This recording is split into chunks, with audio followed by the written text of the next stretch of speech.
Sarah and I met during freshman orientation at State University.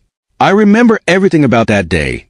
The late August heat that made my t-shirt stick to my back, the nervous chatter of hundreds of new students, and the way she stood out in the crowd, not because she was trying to, but because she simply did. Her dark hair was pulled back in a messy bun, and she wore paint-splattered jeans that spoke of an artist's soul. We were assigned to the same orientation group, and when our guide asked us to pair up for campus tours, we gravitated toward each other like we'd been doing it all our lives.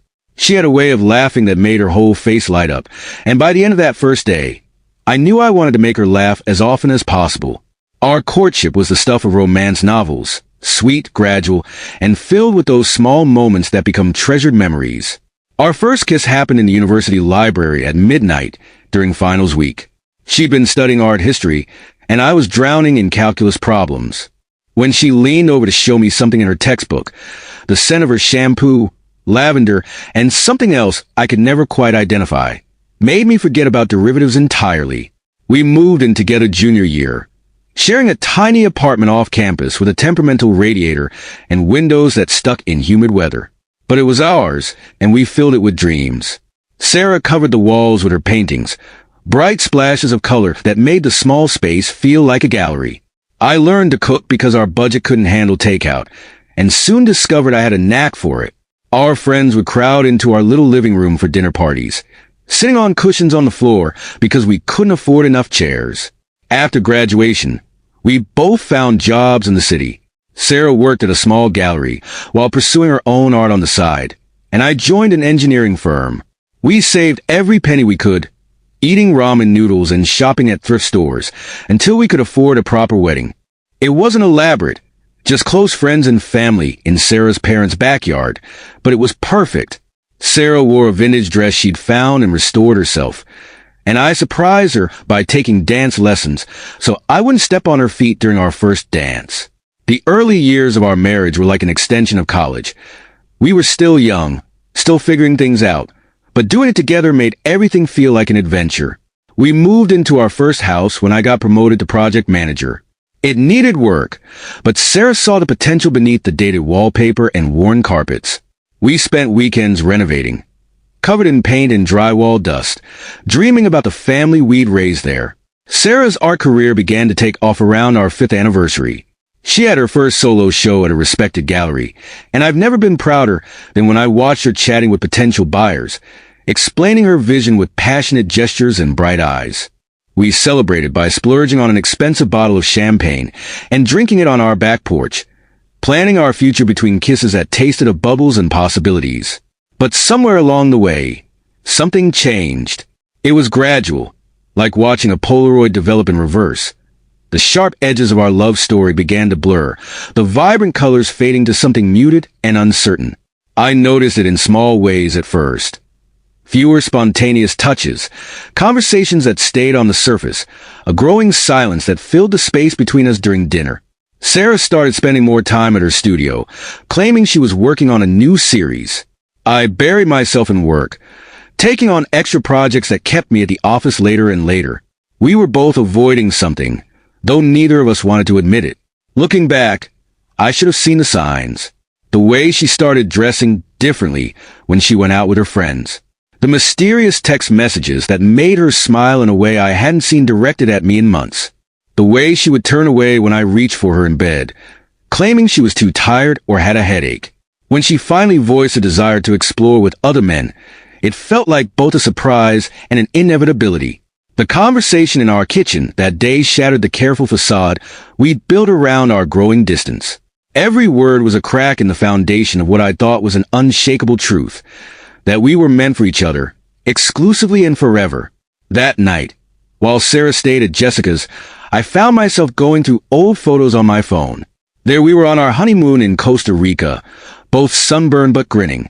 Sarah at her first gallery opening, nervous but radiant. The two of us covered in paint after finishing the living room renovation. Each image was a reminder of what we'd built together, what we stood to lose. I thought about the moments that had led us here. Had I become too comfortable? Too predictable?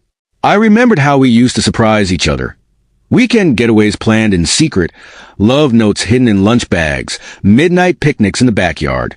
When had we stopped trying? When had routine replaced romance? The next morning, when Sarah returned, she looked different somehow. Older, more serious, but also more certain. She walked straight to where I sat in the backyard and took both my hands in hers. "I choose you," she said simply. "I choose us." But we both knew it couldn't be that easy. The words were right, but the trust was damaged. You can't unhear some things, can't unthink some thoughts. The knowledge that she had wanted, maybe still wanted, something I couldn't give her hung between us like an uninvited guest. We agreed to try couples therapy. Dr. Reynolds, a gentle-voiced woman with silver hair and kind eyes, helped us navigate the aftermath. In her office, we learned to talk about the hard things. Not just Sarah's desire for other experiences, but my fear of inadequacy, our shared responsibility for letting the passion fade from our marriage. The rebuilding process was slower and harder than the original building had been. Some days felt like we were trying to construct a house of cards in a windstorm. Other days brought breakthrough moments that reminded us why we'd fallen in love in the first place. Sarah started painting again, but differently now. Her new works were darker, more complex, full of shadows and light that seemed to be fighting for dominance. They sold better than ever, and critics praised their emotional depth. I found myself in one of her paintings, a figure standing in a doorway, half in shadow, half in light. When I asked her about it, she said it represented the moment she realized what she'd almost thrown away. I made changes too.